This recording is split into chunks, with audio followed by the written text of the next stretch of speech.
selamat pagi. Tuhan Yesus memberkati kita. Doa saya, kita tetap antusias, tetap bergantung kepada Tuhan, tetap andalkan Tuhan dalam hidup ini, karena kita hanyalah sebuah carang yang pasti tidak akan pernah bisa bertumbuh dan berbuat apa-apa tanpa carang itu melekat kepada sang pokok, yaitu Tuhan yang adalah sumber kehidupan kita. Karena itu hari ini kita masih akan kembali belajar membahas tentang gereja dalam suratan Rasul Paulus di dalam kitab Efesus.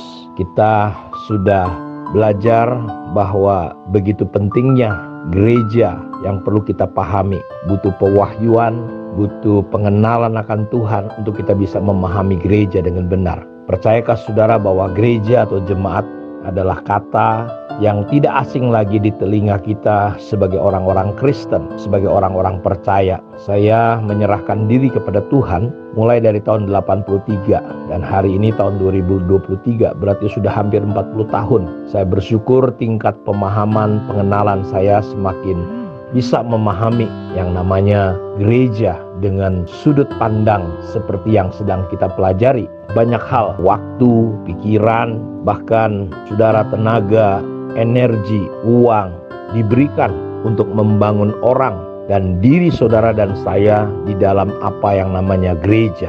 Pertanyaannya adalah, apakah gereja yang kita kenal hari ini masih seperti gereja yang Tuhan Yesus inginkan? Masihkah gereja hari ini seperti yang kita pelajari beberapa minggu ini standarnya? Atau sebaliknya, gereja yang kita kenal hari ini sebenarnya tidak lagi layak atau patut disebut atau pantas disebut gereja karena sudah jauh dari apa yang kita pelajari, yang Tuhan harapkan. Ya, dulu saya juga punya pengalaman yang salah dan keliru ketika saya memulai pelayanan di kota Pematang Siantar. Saya punya obsesi untuk jadi seorang pendeta yang terkenal, punya gedung gereja yang besar dengan jumlah jemaat ribuan, serta memiliki gereja cabang di mana-mana, seperti suasana atmosfer pada waktu itu. Ya, karena di situ sedang top-topnya, sedang gencar-gencarnya yang namanya pertumbuhan gereja, dan pertumbuhan gereja identik dengan jumlah yang besar. Ya, gambaran sukses seorang hamba Tuhan, seorang pendeta adalah dia memiliki jemaat yang besar, serta cabang, serta hidup yang wah, bahkan sudah mendekati hedon, seperti kejadian-kejadian yang terjadi hari ini. Tugas pajak, polisi, nggak disangka jabatannya nggak terlalu besar, ya bagus, tapi dia punya triliunan, ratusan miliar ternyata. Jadi hidup hedon.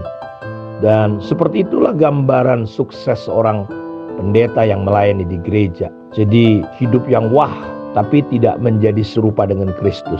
Memang dalam kata-katanya seperti itu, tapi realitanya tidaklah seperti itu. Nah, saya dulu berpikir, apa yang saya pikirkan itu dulu visi Allah untuk saya. Tapi akhirnya saya mengerti bahwa itu sebenarnya bukan visi, itu adalah ambisi, hawa nafsu. Saya dulu berpikir ini mimpi besar yang luar biasa, tapi sekarang saya mengerti bahwa itu sebuah hawa nafsu, ambisi saja. Apa yang dulu saya pikir benar ternyata bukan. Itu keliru besar, itu kesalahan. Saya bukan sedang membangun rencana Allah, kerajaan Allah, tapi sebenarnya saya sedang membangun kerajaan saya sendiri. Saya bukan sedang memperluas kerajaan Allah, kerajaannya, tapi sebenarnya saya sedang coba membangun Babel. Karena Babel itu dalam kitab Kejadian 11, marilah kita membangun sebuah menara dari batu bata, ya, bukan batu hidup, batu bata, yang dibuat, batu yang dibuat oleh tangan manusia, supaya kita jangan kemana-mana, berserak-serak, kita berkumpul dan kita bangun nama kita sendiri. Jadi hari ini gereja sedang membangun namanya masing-masing, ya, pelayanannya masing-masing, seperti tubuh yang tidak terikat, seperti bangunan yang tidak disusun rapih. Ya, kalau ada batu bata yang banyak tidak dibangun jadi tempat kediaman, ya mau 100.000, mau 1 juta banyaknya batu itu, tetap nggak bisa jadi tempat tinggal. Karena itu apa yang saya pikirkan dulu, ya itu sebenarnya cuma Babel, bukan rumah Tuhan. Ini yang penting sekali. Kita perlu mengevaluasi kembali bahwa apa yang sedang kita bangun ini kita perlu lihat. Apa sih yang sedang kita bangun? Apakah saudara sedang dibangun jadi Babel, punya kebanggaan sendiri, kesombongan, oh kalau saya ada di tempat ini, begini. Enggak, hidup kita enggak berubah juga. Ya, cuma bedanya dulu saudara ada di kedai tuak, sekarang ada di gereja. Nyanyinya aja yang beda. Dulu nyanyi lisoy, sekarang nyanyi rohani. Tapi pribadi kita enggak ngalami terobosan. Apa yang kita pikirkan, saya pikir dulu memuliakan Tuhan, tapi sebenarnya saya sedang memuaskan ego atau mempermuliakan diri saya sendiri. Dan saya bersyukur ketika satu hari saya ketemu rekan saya, hamba Tuhan. Dia berkata, ingat, kamu ini sedang bangun apa? Jadi saya diingatkan bahwa saya ini sebenarnya sedang bangun apa. Dan saya nggak mungkin bangun gereja, karena biarkan Tuhan yang membangun gereja. Saudara boleh renungin nih pertanyaan ini. Saudara sedang dibangun ke arah mana? Kalau Anda seorang hamba Tuhan, Anda sedang bangun apa? Kerajaan Allah atau kerajaan sendiri? Nah, ketika saya dengar itu, kata-kata itu terngiang-ngiang, sampai akhirnya saya pada kesimpulan, ya saya sebenarnya sedang bangun apa? Akhirnya saya mengerti dan sampai pada kesimpulan, dan saya mengubah. Ya, pertanyaan itu menolong saya untuk mengubah. Pertanyaan itu mengubah motivasi pandangan saya serta hidup saya di dalam gereja, dalam memandang pelayanan dan pekerjaan Tuhan. Ya, saya nggak bermaksud menghakimi siapapun, tapi kalau kita mau jujur melihat apa yang sedang terjadi dan dialami oleh institusi yang bernama gereja hari ini, sebenarnya kita sedang melihat tidak beda dengan apa yang terjadi yang dibangun oleh Nimrod, yaitu pembangunan Menara Babel.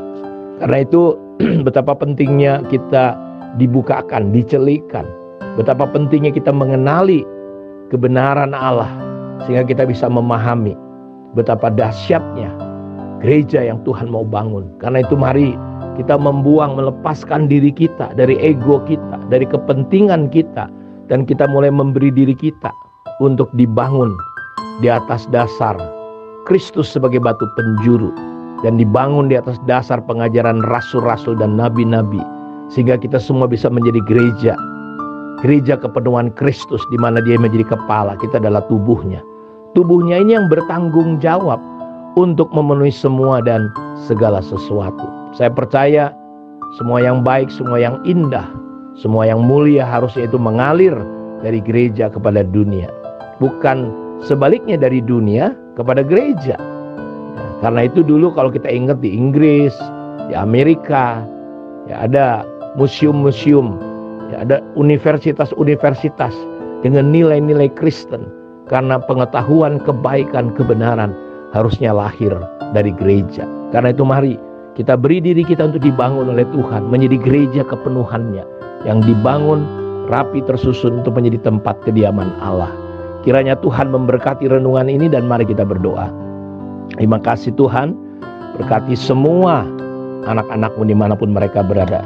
Celikan mata hati kami, sehingga kami bisa memahami pandangan Tuhan, kebenaran Tuhan tentang gereja, dan kami boleh